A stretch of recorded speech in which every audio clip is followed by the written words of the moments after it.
ఇలా రైతాంగం కన్నీరు మున్నీరు అవుతున్న మాట వాస్తవం. 15-16 లక్షల ఎకరాలంటే చిన్న విషయం కాదు. ఇది న్యాచురల్ కలామిటీ కంటే కూడా పెద్దది. ఇది bigger than any natural calamity. కాబట్టి ఈ సందర్భంలో ప్రభుత్వం కాకపోతే వాళ్ళని ఇవ్వలాదుకోవాలా?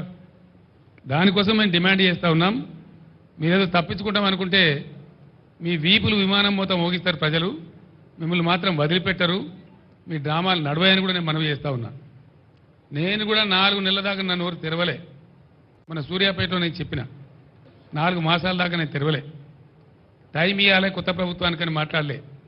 వాళ్ళు ఎన్ని పిచ్చి పిచ్చి ఆరోపణలు, ఎన్ని పిఆర్ స్టంట్లు, వాళ్ళకు తొత్తులుగా ఉన్నటువంటి కొంత మీడియా ఎవరైతే ఉన్నారో అన్ని అడ్డగోలు వార్తలు రాయించి ఏం చెప్పినా కూడా మేము మాట్లాడలే. గంభీరంగా ఉన్నాం, పరిస్థితిని గమనించుకుంటూ ఉన్నాం. మంచి చెడ్డలు ప్రజలకు కూడా తెలవాలనే ఉద్దేశంతో ఉన్నాం. మేము మాట్లాడలే. మేము చెప్పేది ఇలా ఎండిపోయిన పంటలు వట్టిగా తమాషగా చెప్తే మీకు ఎండిపోయిన పంటలు రైతులు ఇచ్చిన ఫోటోలు ఇవి. మేము తీసినవి కావు. మేము పోయే వరకే పెట్టుకొని ఉన్నారు వాళ్ళు. మేము పోయిన గ్రామాలలో ఎన్ రూట్లో పెట్టుకొని ఉన్నారు. ఇగో ఈ విధంగా ఎండిపోయినాయి పంటలు, ఇంత భయంకరంగా ఎండిపోయినాయి. ఇవన్నీ రైతులు ఇచ్చినాయి. వాళ్ళ వాళ్ళ పొలాలలో వాళ్ళు దిగినటువంటి పంటలు ఇవి. ఇగో ఇది కూడా వాళ్ళు ఇచ్చినటువంటిదే. మేము తీయలే. ఇంకా చిన్నవి ఉండే కదా పేపర్లలో, కాగితాల్లా ఉండదు చూడు. ఇంకా ఉండేనండి, నేను ఇచ్చే రైతు ఇచ్చింది నాకు అవి. సార్ తీసేయండి అవి, తీసేయండి.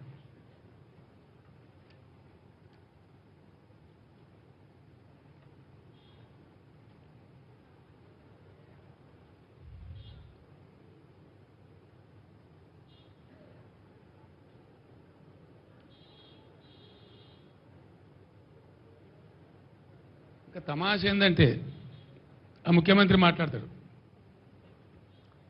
నేను సూర్యాపేట జిల్లాకు పోతే అక్కడ నీళ్ళు కాలువలు వదిలింది. తెల్లారే ఫోన్లు వచ్చినాయి, సార్ మీరు బస్సు వాపసు పోగానే మళ్ళీ నీళ్ళు కూడా వాపసు పోయినాయి అని చెప్పి. అక్కడ ఒక డ్రామా. సాగర్లో ఇప్పుడు కూడా డెడ్ స్టోరేజ్ మీద 14 టీఎంసీలు నీళ్లు ఉన్నాయి, 7 టీఎంసీలు మీద ఉన్నాయి, 7 టీఎంసీలు కింద ఉన్నాయి. ఎందుకు వాడతలేరు? వాడు కేఆర్ఎంపీ ఎవడు? మనకేమైనా వాడు భాష? వాడు ఓన్లీ సమన్వయకర్త 2 రాష్ట్రాల మధ్య. వానికి మన మీద పెత్తనం ఎందుకుంటుంది అని చెప్తే ఎన్నో రోజుల నుంచి ఎండబెట్టి నాగార్జున సార్ లెఫ్ట్ కెనాల్లో నీళ్ళు వదులుతారు. నేను చెప్పితే నేను ఇటు వస్తున్నా, కరీంనగర్ వస్తున్నా అని ప్రకటిస్తే మొత్తం కూలిపోయిందని మాట్లాడినటువంటి కాళేశ్వరం పంపులు ఆన్ చేసి వరద కాలువలోకి నీళ్ళు వదులుతారు. వదులుడు కాదు, సిగ్గు లేకుండా ముఖ్యమంత్రి మాట్లాడతాడు. ఏం మాట్లాడతాడు? కేసీఆర్ గారు మాకు ముందే చెప్పచ్చు కదా నీళ్ళు వదలాలని. ముఖ్యమంత్రి నేనా మరి నువ్వా? ఇవాళ రాష్ట్రానికి ముఖ్యమంత్రి ఇవ్వాలి. నీ ఇంజనీర్లు ఏం చేస్తాను, నీ కథ ఏం చేస్తాను, నీ డిపార్ట్మెంట్ ఏం చేస్తుంది, నీ ఇరిగేషన్ మినిస్టర్ ఏం చేస్తాడు, నువ్వేం చేస్తాను? ప్రభుత్వం నీది కదా, ప్రజలు నిన్ను కదా గెలిపించిండ్రు, ముందే చెప్పాలి కదా మాకుంటాడు. మన సూర్యాపేట నుంచి బయలుదేరి మొదలు పెడితే నేను ఎల్లి నుంచి మళ్ళీ ఏలటి వరకు 3 కాలువల నీళ్ళు వదిలేదు. ఇదేం కథ మరి? ఈ తెలివి ముందెక్కడ పోయింది? ఎందుకు వదలలేదు? ఎందుకు 1000 ఎకరాల పంటలంటే కొట్టిండ్రు? నాగార్జున సాగర్ కాలువ కొద్ది రోజుల ముందిచ్చుంటే, ఒక 20-25 రోజుల ముందిచ్చుంటే అనేక 1000 ఎకరాల పంట ఒక్క తడి కోసం ఎదురు చూసే పంట బతికేది. వరద కాలువ కింద కూడా ఇయ్యాలకి 20-25 రోజుల కింద వదిలి ఉన్నట్టయితే ప్రతి గ్రామంలో కొన్ని 100 ఎకరాల పంట దక్కేది.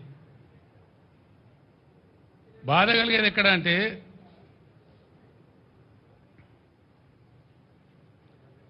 ఈ పరిస్థితి సమయానికి నీళ్లు వదలక, ఉన్న వనరులు వసతులు తెలివితో వాడుకోక, క్వాలిటీ కరెంట్ అందించక, రైతు బంధు సమయానికి ఇవ్వక, వెర్రి తిర్రి మాటలు మాట్లాడుకుంటూ ప్రజలను కన్ఫ్యూజ్ చేస్తూ చేసినారు.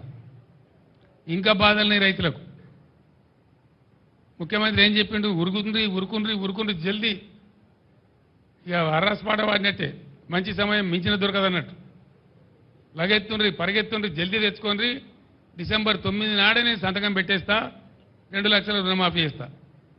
ఎక్కడ పోయింది డిసెంబర్ 9? ఎక్కడికి పోయింది? ఎన్ని రోజులైంది ఇప్పుడు? ఇది 4వ నెల. ఇలా బ్యాంకులు వచ్చి నోటీసులు ఇచ్చి రైతులకు కొంపలు పుచ్చుకుంటా ఉన్నాయి. మాకు సంబంధం లేదండి, అట్లా మత్తు ప్రకటనలు చేస్తారు రాజకీయంగా, మాకు డబ్బులు వస్తేనే లెక్క అని మాట్లాడి ఇలా ఏం చేయాలి రైతుల గతి? తెలంగాణ రాష్ట్ర వ్యవసాయమే సంక్షోభానికి గురయ్యే పరిస్థితికి వచ్చింది ఇవాళ మీ యొక్క వెర్రి తిర్రి వేషాల వల్ల, మీ పాగల్ పని వల్ల. ఎవల తప్పది? దాని మీద ఉరుకు లేదు, పలుకు లేదు. ఏం చేస్తారో చెప్పరు. పోయిన పంట పోయినా ముందరికన్నా బతుకుదామంటే రైతులకు వచ్చేది అది ఒకటే పని. దాని సంగతి ఏంది? రుణమాఫీ మీద పెద్ద వ్యవసాయ సంక్షోభం వచ్చేటట్టుంది రాష్ట్రం లోపల. దానికి ఎవరు జవాబుదారీ? బ్యాంకర్లతో ఎందుకు మాట్లాడతలేరు? ఎందుకు బ్యాంకులు నోటీస్ ఇస్తే మీరు మౌనం పాటిస్తున్నారు? దాని అర్థమైంది. దాన్ని కూడా వెంటనే తేల్చాలి. మిమ్మల్ని వేటాడతాం, వెంటాడతాం. ఆ విధంగా బోనస్ ఇస్తామని మాట్లాడింది అన్ని పంటలకు.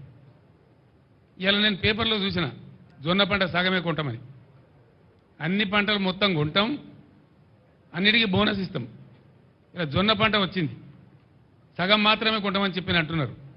నేను డిమాండ్ చేస్తా ఉన్నా, జొన్న పంటకు బోనస్ ఇచ్చి పూర్తి పంట కొనాలి ప్రభుత్వం.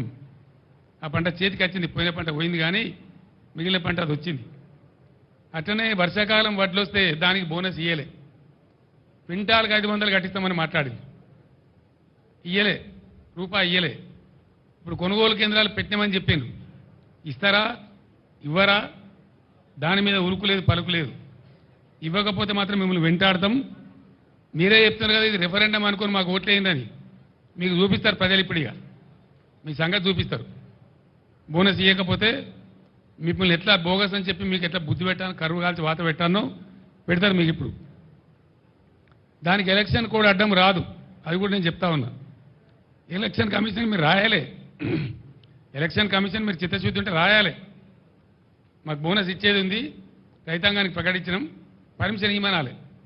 ఒకవేళ ఇయ్యరు, ఏ రైతు ఎంతనో లెక్క పెట్టు. ఎలక్షన్ కమిషన్ అడ్డం వస్తే 13 తారీఖు నాడు పోలింగ్ అయిపోతుంది, ఆ తర్వాత ఇవ్వండి. ఏ రైతు ఎంతనో అకౌంట్ ఫర్ చేయండి. మిమ్మల్ని వదిలిపెట్టం, బీఆర్ఎస్ మిమ్మల్ని వెంటాడుతుంది. రైతులు ఉద్యమానికి సిద్ధంగా ఉన్నారు. ఎన్ని వాగ్దానాలు కొట్టిరండి? ఒక్కళ్ళని ఒక తెల్లరా మీరు చేసింది? 3-4 నెలల ఇంత ఆగమా? గొర్రెల యూనిట్లు 100 కోట్ల రూపాయలు పాపం యాదవ్ సోదరులు కట్టినారు, ఆ యూనిట్లు ఇస్తారన్న ఆశతో. బంద్ కథం, ఇయ్యాలి బంద్, గొర్రెల యూనిట్లు బంద్. ఇస్తారా, సస్తారా, ఏం చేస్తారు? అది లేదు. దాని మీద యాదవ్ సోదరులు రెడీగా ఉన్నారు మిమ్మల్ని ఏ విధంగా శిక్షించాలో శిక్షించడానికి.